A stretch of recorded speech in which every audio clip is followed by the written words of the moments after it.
For today's video, mag-harvest tayo ng aming palayan. Let's go! At makalipas nga ng ilang buwan, ayan, kita nyo naman, pwede nang anihin yung palay. At samahan nyo kami ni nanay para anihin ang mga palay. At habang naghihintay ng harvester, tara, itutur ko kayo. So habang naghihintay tayo ng mag-harvest, papakita ko sa inyo yung aming palayan. Yan. Yan. Lahat yan ay aming aanihin ngayon. Alright. So ayun na, dumating na yung harvester. Simulan na ng laban. Let's go! Dito nga guys, medyo nahirapan yung harvester na makapasok kasi medyo maliit lang yung daan. Pero dahil magaling yung driver, pasok yan. So sinimulan muna nila doon sa dulo para mas mabilis na papunta dito. Ayan. Lalapit tayong konti para makita natin kung paano mag-harvest. Buti na lang guys, na-invento itong harvester. Ang tawag pala dito sa amin ay halimaw. Sa inyo, ano bang tawag dito? Kasi dati nung wala pa nito, umaabot talaga ng 2 hanggang 3 araw ang pag-aani. Pero ngayon, saglit lang. At ayan nga, kitang-kita nyo naman kung gaano kabilis anihin yung mga palay. Teka lang, lalayo ko, baka pati ako maani. Baka mabawasan yung daliri ko sa paa. Aray!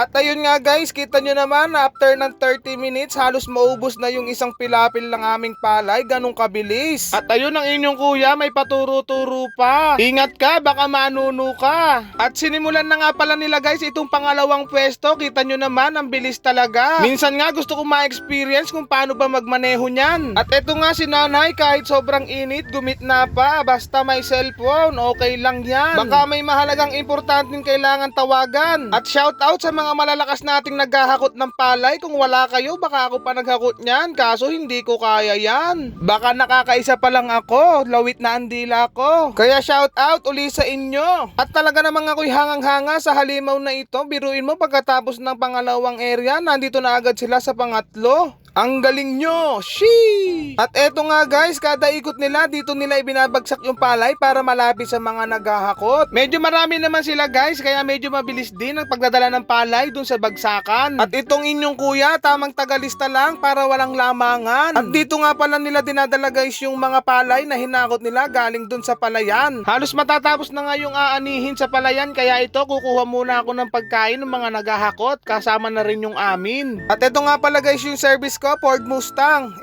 Joke lang. At agad ko ngang tinap speed itong Ducati para makuha na yung pagkain at sigurado ko gutom na sila. At sa bilis nga nito guys, kaya nitong mag 180 km per day. Uy, per day? At ito nga ang inyong kuya, tamang focus lang sa daan kasi baka makabangga tayo ng langgam. Kawawa naman. At eto nga pala guys, yung pagkain nila, batchoy na nakabalot na, tapos may kanin, ang sarap niyan. At pagbalik ko nga sa palayan, talagang hindi na sila nagpatumpik-tumpik pa. Kaya ayan, naglatag na lang sila ng dahon ng saging. Parang ang sarap sumabay sa kanila kumain. Sige lang, kain kayo mabuti, dito lang ako, bibidyohan ko lang kayo. At eto nga si nanay, hindi na nakatiis kumain, kaya kahit takip ng kaldero, laban. At pagkatapos ng kumain, ito tamang kwentuhan at tambay muna bago kami singilin. At pagkatapos nga ng kwentahan, na syempre ang kasunod na niyan, bayaran na. Ho kuya, ito na, ho takbo. Joke lang, bad yun.